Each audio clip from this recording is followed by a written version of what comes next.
Okay. So when I was approached about participating in this, I promised myself that I would not start.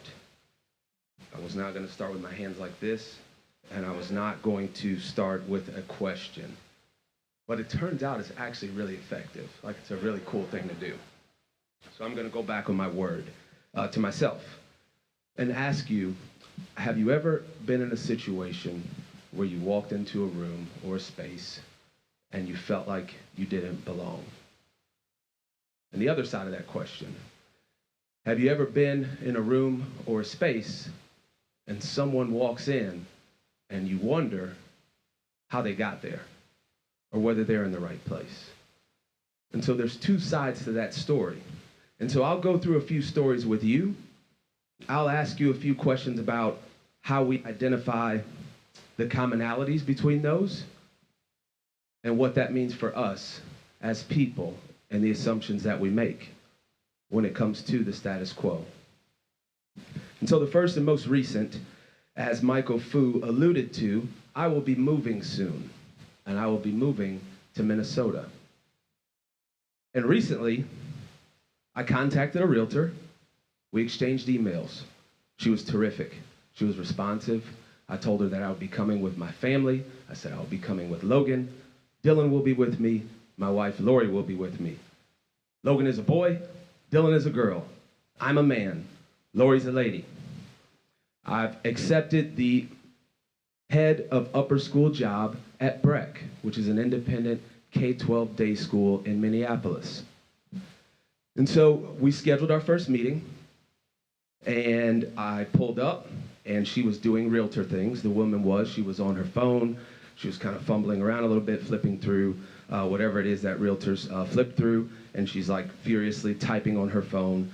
I was doing things that a guy who was getting ready to move was doing. I looked a little lost. I fumbled around with parking a bit.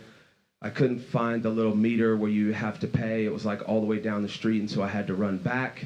And we were a little unsure as we crossed the street because we weren't quite sure what building we were headed to. And so she's standing behind a glass door in an area, about a 10 by 10 area. And so I approached the door, and I'm dressed kind of like I am now without the jacket. I've got on fly J's and all of that, right? And so I'm just like, it's like a regular day. And so I come up to the door, and she opens the door for me. I walk in, and this is when I decided to employ the test. And a lot of you out there I've known for years, and I've tested a lot of you, just so you know. So I decided to employ the test, and I said, I bet you I'm not the guy she expected to see. I bet you I'm not. And so I'm not going to say anything for about 15 seconds. And so she opens the door. She's very polite, very nice lady, opens the door. Everything I described happens. My 2 children are behind me. My wife is behind me. I'm a man. And so I walk in.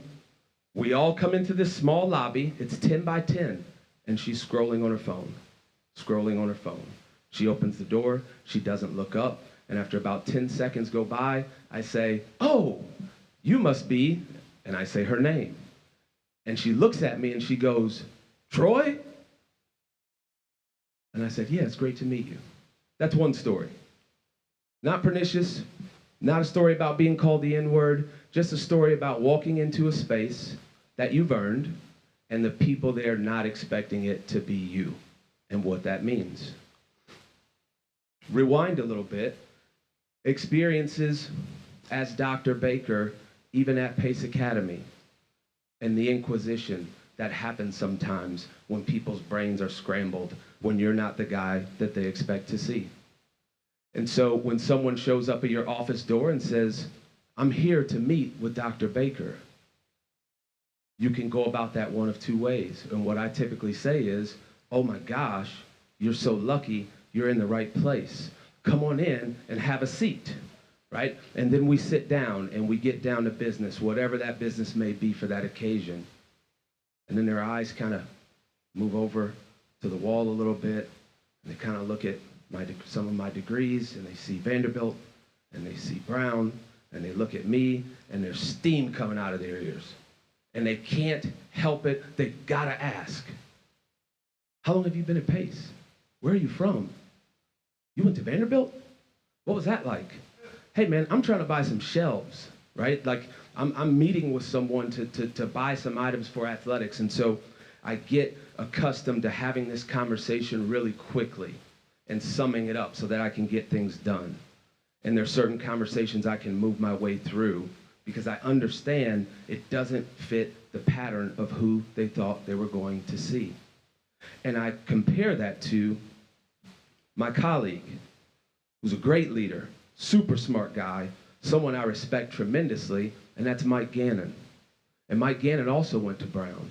And Mike Gannon went to Brown, and he played lacrosse there, and he was really good. He's better than a lot of you guys would actually want to give him credit for. And I wonder how many people walk into Mike Gannon's office and ask him how long he's been at Pace, did he go to Brown, and talk through his degrees with him. And I would say the number is probably pretty small. And so I would just ask you, why do you think that is? Why does that become a topic of conversation? And so when you think about the intersection of race and education in this country, it's always been problematic. It's always been confusing. Back to the origins of public education in general and who had access to it. And so everywhere that I move in this sector of education, the higher I go, the more things I'm involved in, the more confusing it is to people. And so then you throw in the fact that I like sports, and that's just too much to handle. It's just too much. And so when I talk about being a coach, and when I was a student at Vanderbilt, I was the only black male in my cohort. I was the only coach in my cohort. I was the only athletic director in my cohort. And so every class that I had, there was a portion of the first week of class about my career. And I just knew that it was coming. And people were so curious as to why I would choose to be an athletic director with the academic background that I have, and why people could not understand why I chose to be a coach with the academic background that I have. And then you threw in another factor. They found out I worked at a majority white private school. And as a black man, oh my gosh, it was too much to handle. And so I would have professors ask me questions about it. I had a professor say, hey, when are you coming back? And coming back means, when are you going back to the inner city from which you came to work at a public school? And so when I take my team, that's 85% white girls, over to DeKalb County to coach against whomever, I understand the looks that I get. I understand the looks that I get in that community when I get off the bus. And I tell them, we're going to pass the eye test today, get in a single file line, and wear the flyest shoes that you have. This is what we're going to do today. And we're excited, and we hop off the bus, and we're ready to go. And they don't notice it, but I do. I notice the looks I get from people who are asking themselves, why are you with them?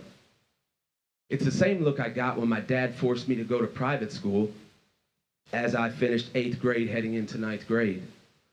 And he said, this is going to be the best move for you. But I still lived in the inner city, and I still worked in the inner city. At that time, I was a bagger at a grocery store. And people would come into that store, and they would say, you should be ashamed of yourself. How could you take your talent? How could you go and play across town for that white man and play with those white kids over at St. John's? And so that same look that I had there, that intersection of race, athletics, academics, it's the same look I've learned to recognize really quickly when I drive across town with my teams here at Pace Academy. And it's the same thing I've learned to recognize when we take our football team to North Carolina, and we're in a different town, and we're in a place where they don't recognize us and they don't recognize me. And the police officer steps up to me on the sideline and says, get off the sideline.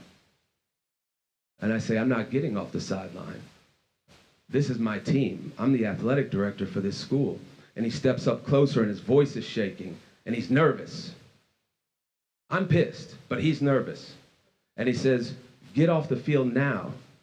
And I think to myself, I'm going to have to call Fred Asaph and tell him I'm in jail because I got into a fight on the sideline at a high school football game. And you get into these moments where you say, today will not be the day. It's just not going to be the day today.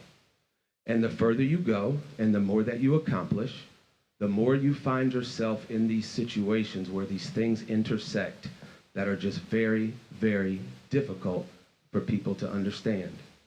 And so when I think about challenging the status quo, I don't feel radical about it. I feel like I do the things that I'm interested in and I do my best. And I work really hard. And I try to accomplish things and I try to operate with integrity. And I try to do what I say I'm going to do. And I try to outwork everyone around me. And I try to stay true to what's important to me. And for some reason, that tends to be an equation that's really, really difficult for people to process. And so I've learned to give people time. And so a lot of times now when I meet people, I give them time to sort it out. And I see their eyes going back and forth, and I see the steam coming out of their ears, and so I slow down. And sometimes I'll throw them a softball question just to get things going so we can have a real conversation. And so the challenge to everyone today, and I challenge myself to do this as well, when we think about challenging the status quo, I want us to think about not being lazy. I want us to think about what we do as human beings and how important it is in our minds to recognize patterns. It's a survival function. It's a part of how our species has evolved, is that we recognize stuff and we take information and we process it and we come to a conclusion. Pattern recognition is huge for us. It's one of the reasons why we don't like not understanding stuff. There's a reason why that feels very uncomfortable when you don't understand something, because part of our survival is linked to understanding the world around us. And so when something doesn't fit, we desperately want to figure out a way to make it fit. And so we start asking questions at the wrong time. Or we ignore people when they walk in because we didn't think that was the guy I was going to see. Or we can't actually function, or we feel uncomfortable, or we make assumptions. And so when I think about challenging the status quo, I'm telling you stories from my life to challenge you to not be lazy. Everyone that you meet, everyone that you come across, approach it with the assumption that may be the person that's actually there to meet you. And don't be surprised by that.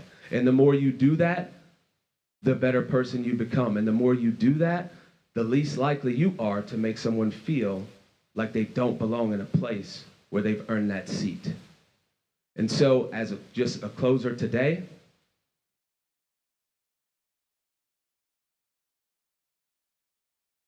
when you have that feeling, I want you to think about where it came from. Think about the assumptions that are under it. It's a painful exercise, but the more you do it, the more you will challenge the status quo that's detrimental to so many people around you. Thank you for your time today.